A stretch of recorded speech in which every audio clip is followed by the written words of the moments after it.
Good morning, everybody. Welcome back to Canada's Boxing Channel. An article I read this morning on TalkSport has prompted me to talk about the Prince of Pugilism, the Sultan of the Sweet Science, a man whose professional boxing record of 8-4-1 has been significantly bettered, according to himself, by the hundreds of wins he's had at a place called the Hard Road, also called the Cobbles. An individual whose success on the cobbles was so great that he forgets that the identity of a person he beat for £100,000. Now, let us not be too harsh. The individual in question is 59 years of age. And as a person who's 5 or 6 years older than that, I fully understand how one can forget. I forget occasionally to take the garbage to the dump. And invariably, when I'm in a gas station with a chocolate bar in my hand, I forget that my domestic team leader has put me on a diet. So let us not be too harsh on that little bit of forgetfulness.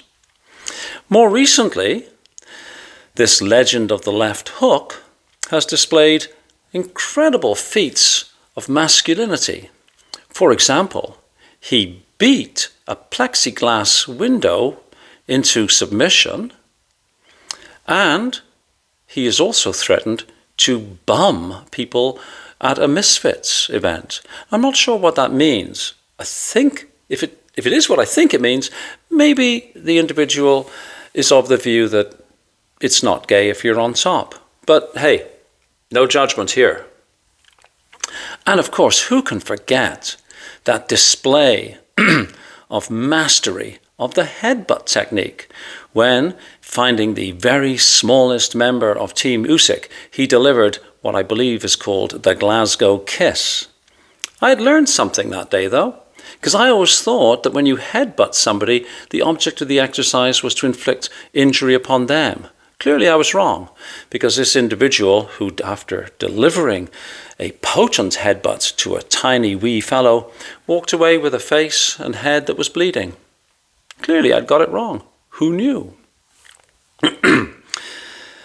This king of knockouts is, of course, none other than Big John Fury, whose most recent missive in an ongoing dispute between his family and retired MMA fighter Darren Till has taken another turn. According to the article I read in TalkSport, Big John Fury has demanded a public apology be delivered by Mr. Till before there's any possibility that Big John Fury's son, Tommy, will step into the ring with Mr. Till.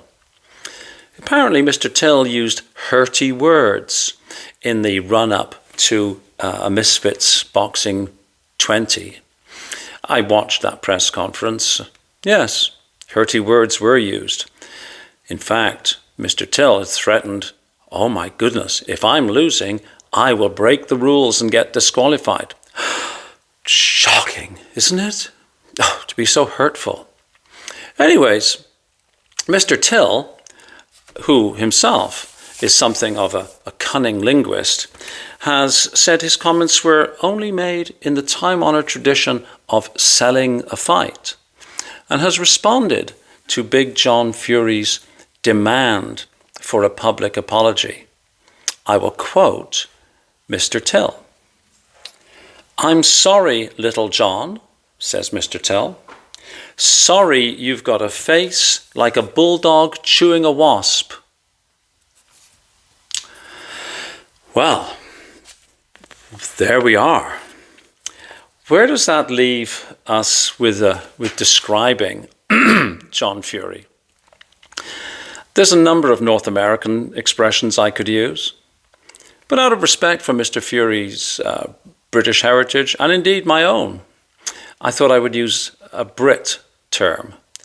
But of course, I haven't lived in Britain for well over 40 years, and it's been the best part of 20 years before that I've even set foot in the place. So the word that came to mind began with W and rhymed with anchor. And then I came across a better word.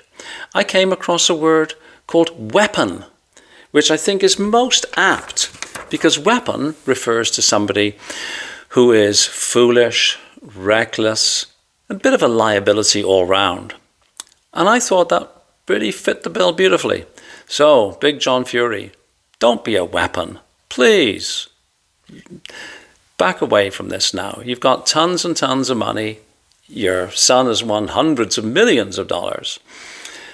Maybe take a step back and retire as well, because I think most of us who are boxing fans, we're kind of tired now. Okay? Thank you. Anyhow, folks, if you've liked this tongue-in-cheek and intentionally sarcastic video, please hit like, please share, and please subscribe. Wherever you are in the world, have a fabulous day. Cheers. Bye-bye.